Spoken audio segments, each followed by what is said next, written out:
आम आदमी पार्टी के एक कार्यकर्ता ने, कांग्रेस पार्टी के एक कार्यकर्ता ने मन से काम किया, परंतु लगभग 29,000 वोटों से मैं रह गया। एक अच्छी परसेंटेज वोट की मुझे मिली। अगर 15,000 वोट मुझे और मिल जाती तो मैं भी जीत जाता। तो मैं कुरुक्षेत्र लोकसभा की जनता का आभार व्यक्त करना चाहूँगा। 4 विधानसभाओं में हम जीते भी हैं, परंतु जो शहरी क्षेत्र था वहाँ से कहीं ना कहीं मुझे थोड़ी सी डिफीट मिली। और आगे और प्रयत्न करेंगे, जनता की सेवा करेंगे। जनता का आशीर्वाद, जो प्यार इतने लोगों का मिला है, मैं लगातार इनकी सेवा में हाजिर दूंगा। इस हार में सर सबसे बड़ा सवाल ये है कि आप वहाँ से आ रहे हैं जहाँ कहीं ना कहीं बड़े कांग्रेस के लीडर जैसे रणदीप सुरजेवाला कैपिटल में थे, वहाँ से आ रहे हैं, क्षेत्र में आ रहे हैं, नेता बड़े छोटे थे, लाडवा में वहाँ आ रहे हैं क्योंकि विधायक मौजूदा हैं। एक बड़ा सवाल ये बड़े नेता और छोटे नेता की बात नहीं है। जहाँ जहाँ शहरी क्षेत्र ज़्यादा पड़ा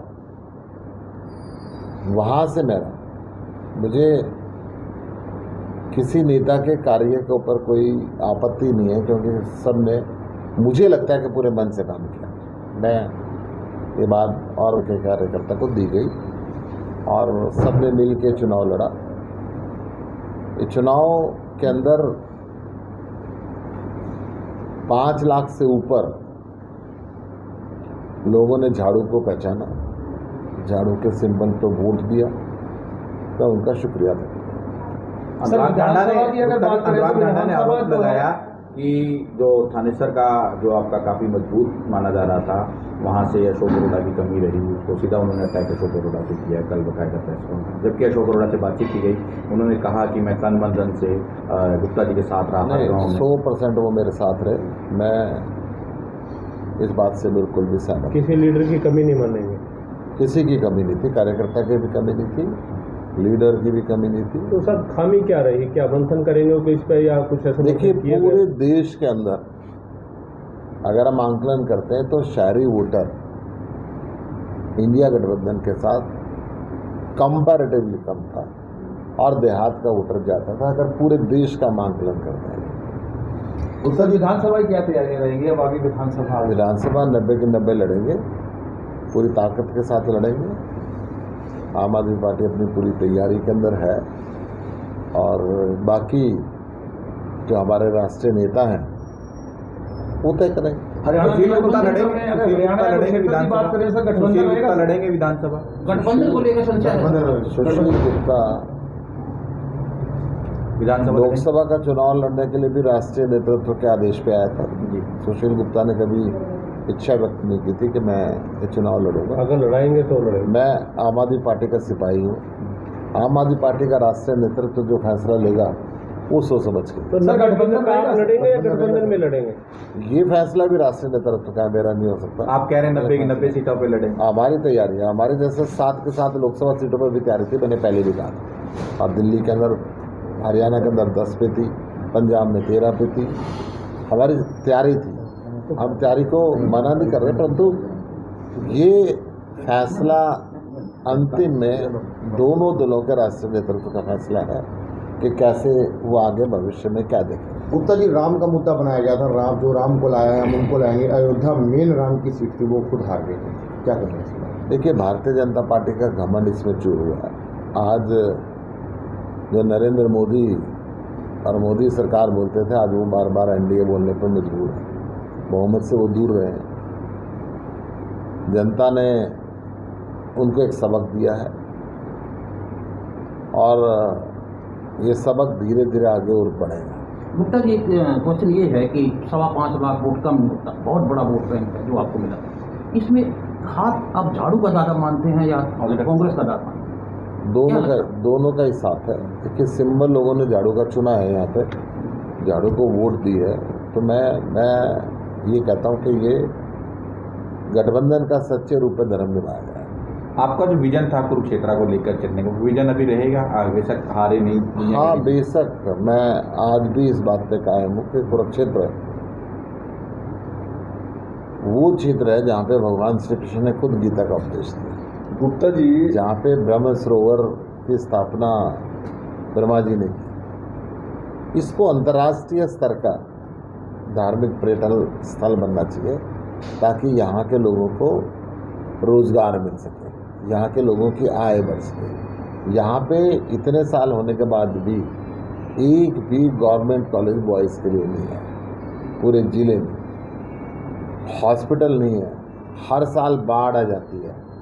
मैं समझता हूँ कि अगर जो सांसद जीता है उसको थोड़ा सा समय अब अपने व्यापार से कम करके कुरुक्षेत्र की जनता पे लगाना चाहिए। गुप्ता जी, कांग्रेस के साथ आपका गठबंधन दिल्ली में भी था, हरियाणा में भी था, कहीं अन्य स्टेटों में भी था, पंजाब में नहीं था, लेकिन इस गठबंधन से आप क्या मानते हो, फायदा हुआ या नुकसान हुआ? क्योंकि दिल्ली में भी आप लोगों को कोई सीट नहीं आई, हरियाणा में भी नहीं आई, पंजाब में भी आप 3 सीट पर रह गए। देखिए, मैं ये कह सकता हूँ, जो अर्बन और रूरल की बात है वो दिल्ली पे भी लागू है, दिल्ली पूरा अर्बन है। जो वोटर का ट्रेंड था वो पूरे हिंदुस्तान में एक जैसा था। हमें ये बात कहीं ना कहीं दिमाग में रखनी पड़ेगी।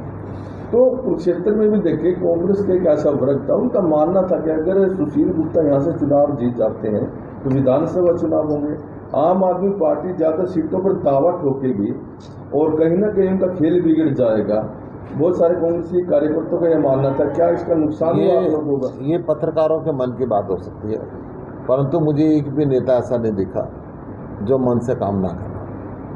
सर, लोकसभा जो पंजाब के प्रत्याशी रहे हैं करमजीत अनमोल, उन्होंने ये बयान दिया हारने के बाद कि हम मंथन करेंगे कि कहीं ना कहीं बैकफुट पे आने का रीज़न था। क्या इस हरियाणा में भी आम आदमी पार्टी मंथन करेगी? भाई बैकफुट क्यों रहा? देखिए, हर जगह इलेक्शन का एनालिसिस किया जाता है।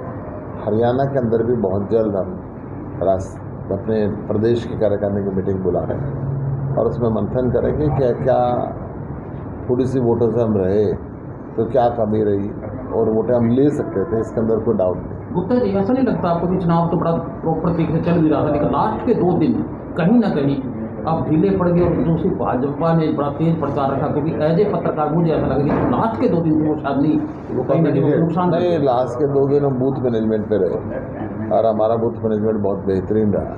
वो तो हर बूथ के ऊपर हमारा प्रॉपर कार्यकर्ता था, बाहर भी था, अंदर भी था। तो लास्ट के 2 दिन हम बूथ मैनेजमेंट पे। आप कुरुक्षेत्र लोकसभा में विपक्ष के एक तरह से बड़े नेता के रूप में हैं, ये तो नहीं भी आप यहाँ से लोगों को उनका प्रतिनिधित्व ना दें या उनके लोगों के ना? नहीं, ऐसा नहीं है। कुरुक्षेत्र लोकसभा में चुनाव हारने के बाद भी मेरे पास हज़ारों लोग आए और लगातार 3 दिन से मेरे पास आ ही रहे। मैं लोगों के मिल रहा हूँ, सुन रहा हूँ। लोगों को मन में दुख भी है, दर्द भी है।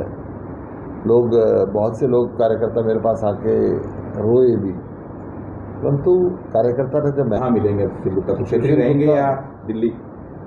देखिए, सुशील गुप्ता पूरे प्रदेश के अध्यक्ष हैं, तो मुझे पूरा प्रदेश भी देखना है, परंतु कुरुक्षेत्र में रेगुलर इंटरवल पर रहूँगा और जो जीते हैं उनसे ज़्यादा रहूँगा।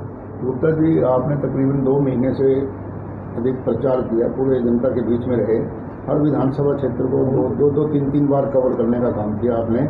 और जो आपके भाजपा के प्रत्याशी थे जिंदर जी, वो तो वोटरों के पास तक नहीं जा पाए और ना ही आम लोगों को मिले और ना ही दूसरा उन्होंने कोई प्रेस वार्ता करी। आपने तो पता नहीं कितनी प्रेस वार्ता की। तो इसके पीछे एक मिनट मेरा सवाल पूरा, इसके पीछे क्या कारण है? ये कारण तो नहीं है, डेरा फैक्टर तो नहीं है डेरा? देखिए, मैं कह सकता हूँ कि प्रेस वार्ता से तो वो शायद कहीं ना कहीं बचते रहे हैं, कारण आपको भी मालूम है, उन्हें भी मालूम है। परंतु भाजपा का राष्ट्रीय नेतृत्व और प्रदेश का नेतृत्व इस सीट पे ज़रूरत से ज़्यादा आया। कई बार मुख्यमंत्री आया, कई बार पूर्व मुख्यमंत्री आए, कई बार इनकी पार्टी के राष्ट्रीय अध्यक्ष आए, डिफेंस मिनिस्टर आए, दूसरे मंत्री आए। तो भाजपा के गुजरात तक के कार्यकर्ता कुरुक्षेत्र के अंदर घूम रहे थे, तो उन्होंने भी पूरी शिद्दत के साथ चुनाव लड़ा। चुनाव के अंदर एक व्यक्ति हारता है, एक व्यक्ति जीतता है। गुप्ता जी, जहाँ तक आपका सवाल ठीक है, लेकिन देखने में ये भी आया है, हमने देखा भी है, जो रैलियाँ की है बीजेपी ने, उनकी रैलियों में वर्कर ही नहीं पहुँचते थे, जनता नहीं पहुँचती थी, खाली कुर्सियाँ पड़ी रहती थी। क्या वैसे इतना बड़ा? देखो, लोगों का ये कहना जरूर है कि अंतिम 2-4 दिन हाँ, सरकार के माध्यम से पैसे वैसे का अच्छा चलन यहाँ पे रहा है। अब क्या फैक्टर है ये तो एनालिसिस करेंगे, सबसे मिलेंगे तो पता चलेगा। अभी तो कार्यकर्ता जो आ रहे हैं उनसे मिल रहे हैं और क्योंकि वो बात सामने भी आई है, उसने जो है ना आप वो उस पे फोन पे उसने उसका डेरा सच्चा सौदेबाजी का आभार जताया नवीन जिंदल ने भी मेरा सहयोग किया, वो बात भी देखिए सामने आई। आम आदमी पार्टी और सुशील गुप्ता